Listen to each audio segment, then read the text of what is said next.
WHO is currently updating on the COVID-19 pandemic. Let's take you live now to Geneva in Switzerland. Program for health emergencies. Journalists who are watching us on Zoom can follow this press briefing in 6 UN languages, Hindi and Portuguese, and this is thanks to our interpreters who are here with us, and we sincerely thank them for their presence and assistance.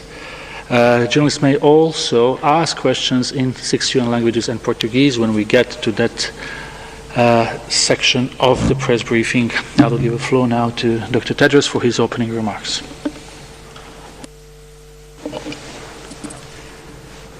Thank you, Tariq. Good morning, good afternoon, and good evening.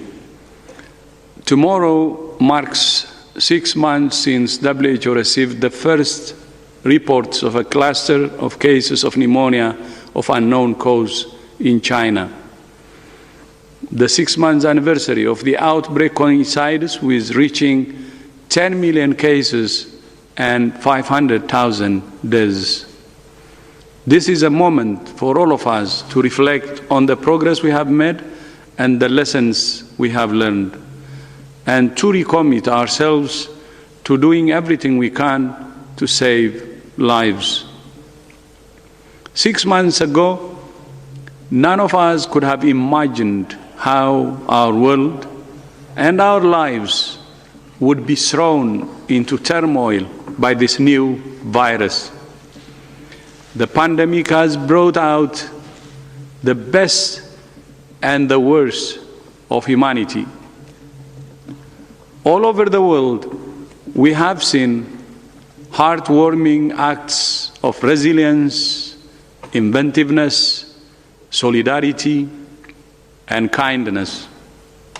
But we have also seen concerning signs of stigma, misinformation, and the politicization of the pandemic. For the past 6 months, WHO and our partners have worked relentlessly to support all countries to prepare for and respond to this new virus. Today, we are publishing an updated and detailed timeline of WHO's response to the pandemic on our website so the public can have a look on what happened in the past 6 months in relation to the response. It illustrates the range of WHO's work to stop transmission and save lives. We have worked with researchers, clinicians, and other experts to bring together the evolving science and distill it into guidance. Millions of health workers have enrolled in courses through our openwho.org online learning platform. We launched the Solidarity Trial to find answers fast to which drugs are the most effective. We launched the Solidarity Flights to ship millions of test kits and tons of personal protective equipment to many countries. We launched the Solidarity Response Fund, which has raised more than $223 million for the response. 3 major innovative solidarity activities. And we have worked with the European Commission and multiple partners to launch the ACT Accelerator to ensure that once a vaccine is available, it's available to everyone, especially those who are at greatest risk. Last Friday, we launched the ACT Accelerator investment case, which estimates that more than $31 billion will be needed to accelerate the development, equitable allocation, and delivery of vaccines, diagnostics, and therapeutics by the end of next year. Over the weekend, WHO was proud to partner in the global goal Unite for Our Future pledging conference organized by the European Commission and Global Citizen. The event mobilized new resources to respond to the COVID-19 pandemic globally, including in support of the ACT Accelerator. Although a vaccine will be an important long-term tool for controlling COVID-19, there are 5 priorities that every single country must focus on now to save lives now. First, empower communities. Every individual must understand that they are not helpless. There are things everyone should do to protect themselves and others. Your health is in your hands. That includes physical distancing, hand hygiene, covering coughs, staying home if you feel sick, wearing masks when appropriate, and only sharing information from reliable sources. You may be in low-risk category, but the choices you make could be the difference between life and death for someone else. Second, suppress transmission. Whether countries have no cases, clusters of cases, or community transmission, there are steps all countries can take to suppress the spread of the virus. Ensure that health workers have access to training and personal protective equipment. Improve surveillance to find cases. The single most important intervention for breaking chains of transmission is not necessarily high-tech and can be carried out by a broad range of professionals. It's tracing and quarantine contacts. Many countries actually have used non-health professionals to do contact tracing. Third, save lives. Early identification and clinical care saves lives. Providing oxygen and dexamethasone to people with severe and critical disease saves lives. And paying special attention to high-risk groups, including elderly people in long-term care facilities, saves lives. Japan has done this. It has one of the highest population of elderly people, but its death rate is low. And the reason is what we just said. Many countries can do that. They can save lives. Fourth, accelerate research. We have already learned a lot about this virus, but there is still a lot we don't know, and there are still tools we need. This week, we will convene a second meeting to assess progress on research and development and re-evaluate research priorities for the next stage of the pandemic. And fifth, political leadership.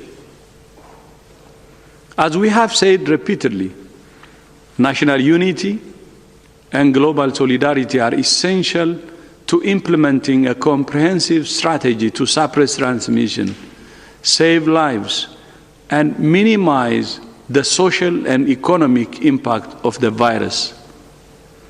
No matter what stage a country is at, these 5 priorities, if acted on consistently and coherently, can turn the tide. WHO will continue to do everything in our power to serve countries with science, solidarity, and solutions. The critical question that all countries will face in the coming months is how to live with this virus. That is the new normal. Many countries have implemented unprecedented measures to suppress transmission and save lives. These measures have been successful in slowing the spread of the virus, but they have not completely stopped it. Some countries are now experiencing a resurgence of cases as they start to reopen their economies and societies. Most people remain susceptible. The virus still has a lot of room to move. We all want this to be over. We all want to get on with our lives. But the hard reality is, this is not even close to being over. Although many countries have made some progress globally,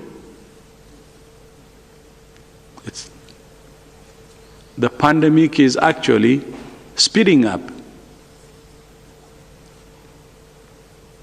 We're all in this together, and we're all in this for the long haul. We will need even greater stores of resilience, patience, humility, and generosity in the months ahead. We have already lost so much, but we cannot lose hope. This is a time for renewing our commitment to empowering communities, suppressing transmission, saving lives, accelerating research, and political and moral leadership. But it's also a time for all countries to renew their commitment to universal health coverage at the cornerstone of social and economic development, and to building the safer, fairer, greener, more inclusive world we all want. I thank you. Thank you, Dr. Tedros, for these opening remarks, marking the 6 months of pandemic. We will now open the floor to questions, reminding once again journalists that if they wish, they can ask questions in 6 UN languages and Portuguese. So if we are ready from the technical side, we will go first to Georgia, Georgian news agency, and we have with us Konstantin Yonatamishvili. If you hear us, Konstantin, please go ahead. Yes, Konstantin Yonatamishvili, I press Georgia. Thank you very much. My question is, for Georgia as a country with small economy, but at the same time with good results of fighting the coronavirus, what will be the mechanism to get access to the vaccine that will be developed, I hope, with the support of the World Health Organization? Are there any other possibilities to achieve so-called herd immunity besides vaccination? Thank you very much.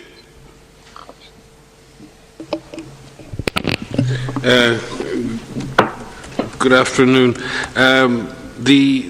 We all hope, as you do, that we can reach a point where a safe and effective vaccine is developed and allocated fairly to countries around the world. As the Director General has said in his speech, we don't have that vaccine yet, and there's a lot we can do now to suppress transmission, and I believe the Republic of Georgia has been doing well in this regard, both in terms of community engagement, in terms of suppression of transmission, and saving lives through adequate clinical care. But yes, we do hope that a vaccine will be developed. There have been over 133 candidates put into the system. A large number are now in clinical trials. The Director General launched the ACT Accelerator in April as a means of leveraging global collaboration and innovation and funding, both for vaccines, drugs and for diagnostics. The vaccines is probably the one that will absorb most resources and requires a very deep and sustained public-private partnership.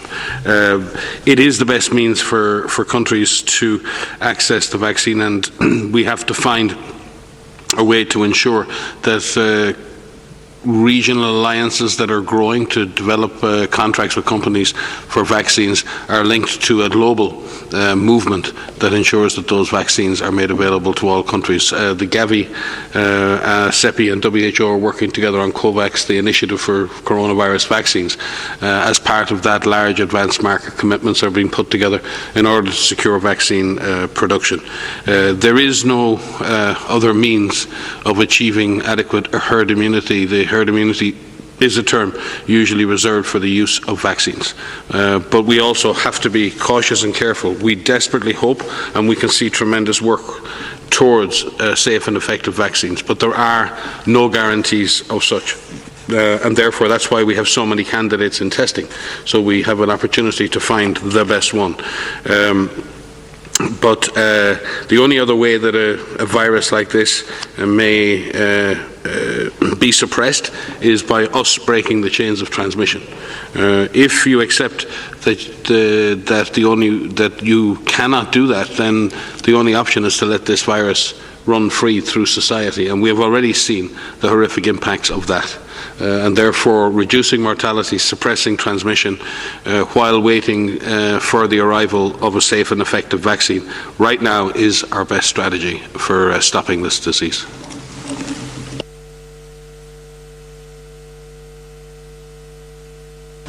Thank you. I just would like to what my general said, Mike.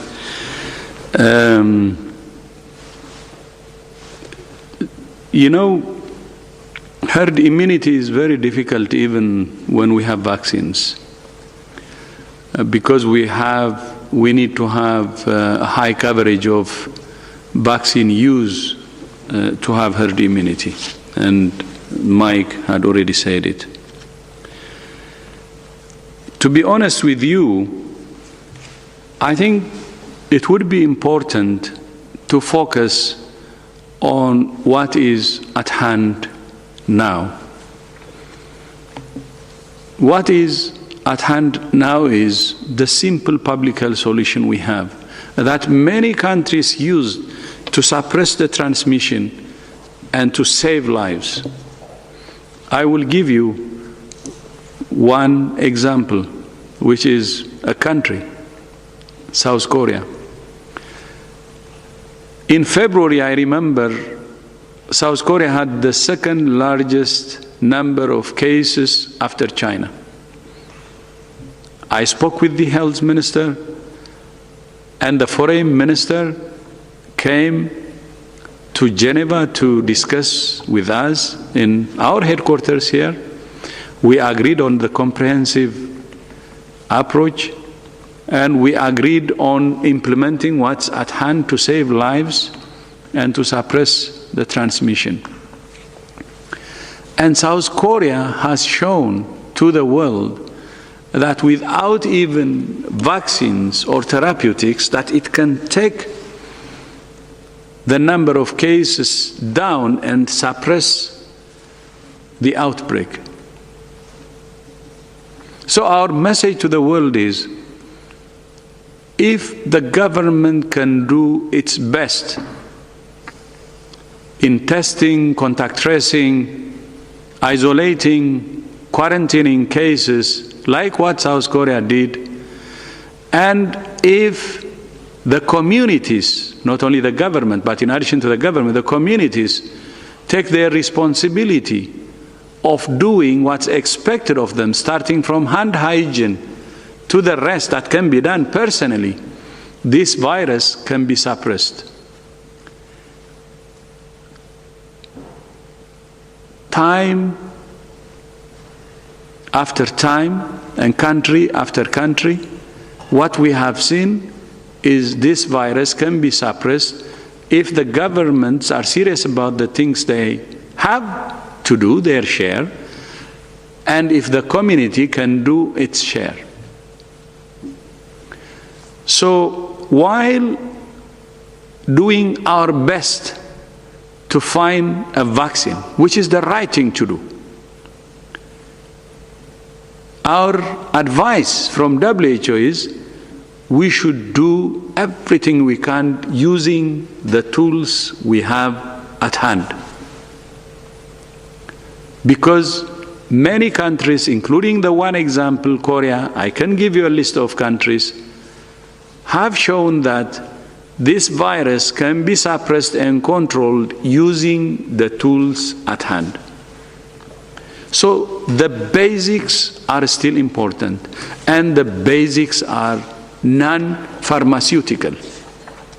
And they have shown their efficiency and effectiveness in controlling or suppressing this virus.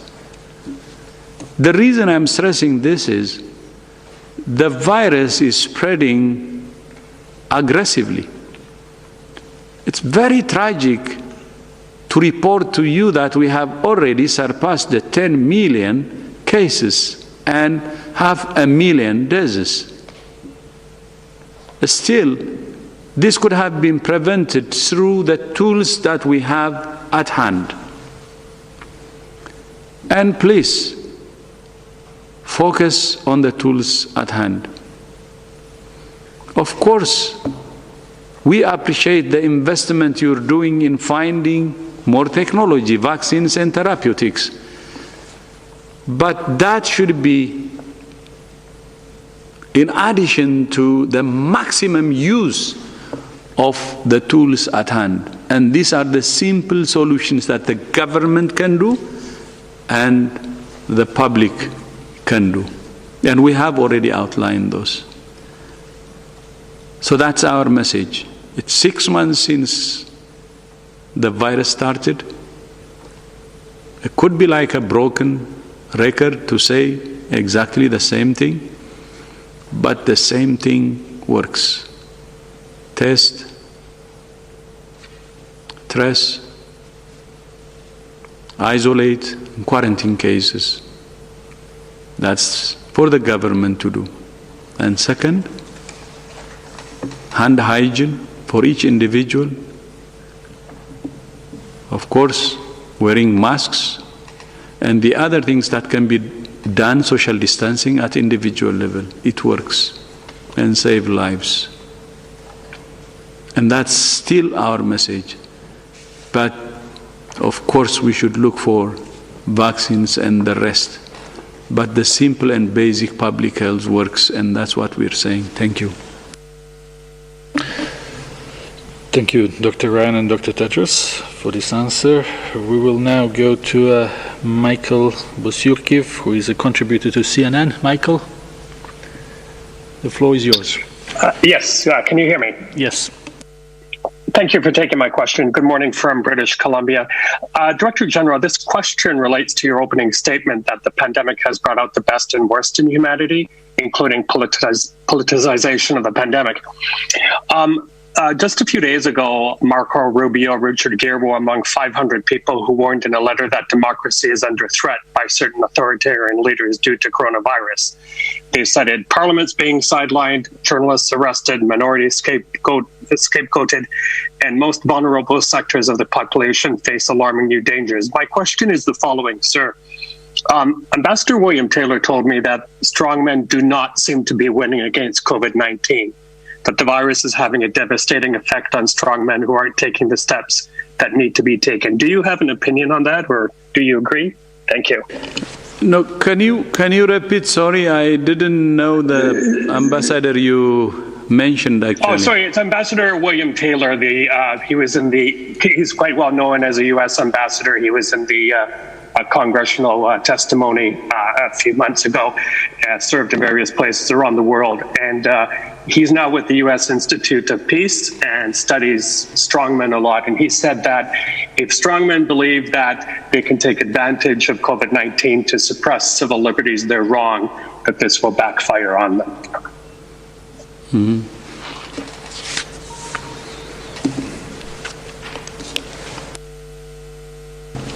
Yeah, no, thank you. You know, our message from the start was very, very simple. I was a politician myself. I was a member of parliament. Maybe something I learned while I was a politician was, at the end of the day, what you do should be something that helps your people.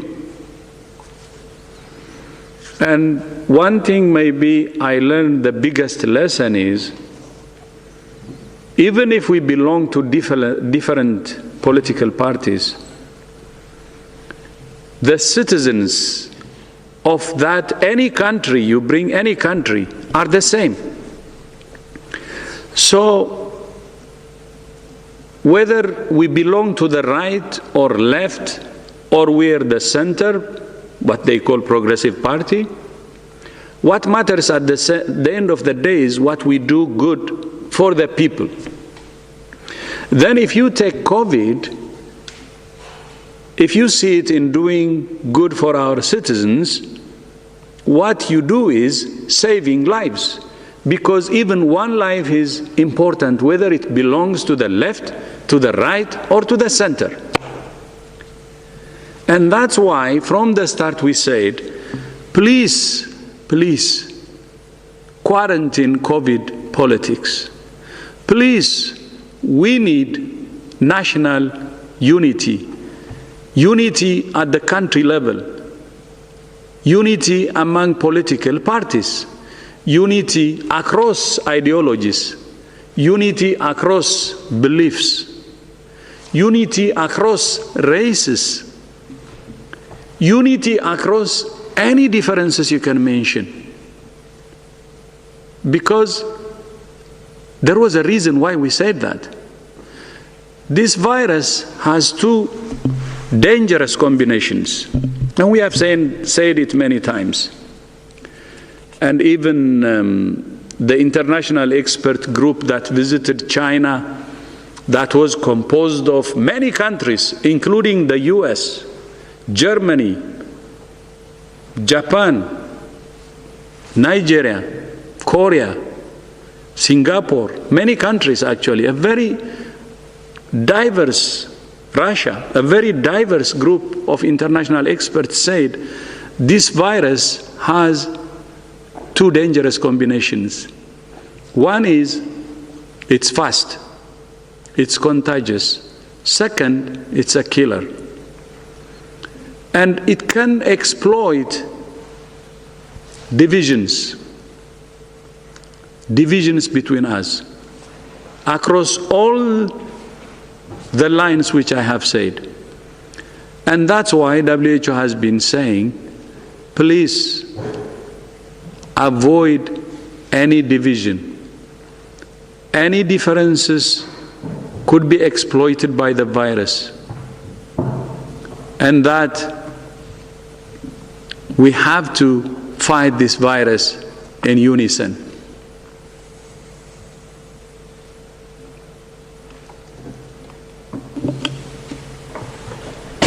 And that's why what you said, I mean, our message is still the same. It's not about one country or two countries or three countries. It's not about something specific to any place. It's about how we should operate globally, whether it's at national level, subnational level, or regional level, or global level. And with 10 million cases now and 500,000 deaths, unless we address the problems we have already identified as WHO, the lack of national unity and lack of global solidarity, and the divided world which is actually helping the virus to spread. As I said in my speech, the worst is yet to come. I'm sorry to say that, but with this kind of environment and condition, we fear the worst. And that's why we have to bring our acts together and fight this dangerous virus together. I thank you. Thank you, Dr. Tedros, and thanks to Michael for this question. We will now go to the Economic Times of India, and we have with us Divya Rajagopal. Divya, you will need to unmute yourself. Hello? Hello, thank you for taking my question. Am I audible? Yes, we can hear you. Yes. Hi. I wanted to ask this question to the entire panel. Last week, Anthony Fauci of NIH has said that contact tracing is becoming increasingly difficult at this stage of the pandemic. Do you think that as infection spreads in most countries, it is still possible to use contact tracing as an effective way of mitigation? Thank you. I think yes, but it's very dependent on the background intensity of transmission. In situations where there's very intense community transmission and large numbers of cases every day, it's very hard to get on top of case isolation alone, never mind the contact tracing. So countries may need to make some choices in that regard. But what has happened for those countries who've been affected, those countries who've stuck with contact tracing and isolation and or quarantining of contacts, have found then as the number of cases drops that they can catch up on the contact tracing and improve. The difficulty has been for many countries who gave up entirely on contact tracing, now having to pick that up, now having to scale up the architecture of public health surveillance as they've opened up societies and decreased the public health and social measures or the restrictions on movement. It's quite tough for the public health system to catch up, and it takes time for it to do so. And the Director General said many times during this period of so-called lockdowns that this was precious time to prepare. Not only were public health and social measures having an impact on transmission, they were also clearly having a negative impact on social and economic life, and that this precious opportunity needed to be taken. And we've seen in countries who've really beefed up their capacity to do contact tracing, isolation, quarantine, testing, and all of the things the Director General spoke about, they have done well. So yes, contact tracing, public health surveillance is a key part of a package of activities. The DG has said it. If individuals and communities can sustain the physical distancing, the hygiene, the mask wearing and the other things that are appropriate and advised by local government, if the public health system can continue to track and trace cases, yes, we should see a situation where the disease comes under control. And many countries have proven that. That is not supposition. Many countries, through applying a comprehensive strategy, have reached a very low level of virus transmission in their countries, but always have to remain vigilant. All right, so we come out of that World Health Organization briefing. It's an update on the state of affairs on the COVID-19. So we had the Director General for the World Health Organization, Dr. Tedros, there saying that as it is now 6 months later since the pandemic, we're sitting at over 10 million positive cases worldwide. And he says this is a moment to reflect on the progress and perhaps look at the lessons that have been learned along the way. So he's spoken about the Solidarity Fund that they were able to raise over $223 million so far. It's touched a bit on the issue of the vaccine, that as much as a vaccine will be an important tool for controlling the COVID-19, but there are other things that countries should focus on. He's spoken about empowerment of communities, that the communities need to know the things that they should do to protect themselves, what to do to surpass the spread of the virus, also need to pay special attention to high-risk groups and accelerate research, saves lives, a political and moral commitment as well. So he says many countries have shown that the virus can indeed be suppressed using the tools that are available now at hand, and making an example there that in South Korea, for example, they were the second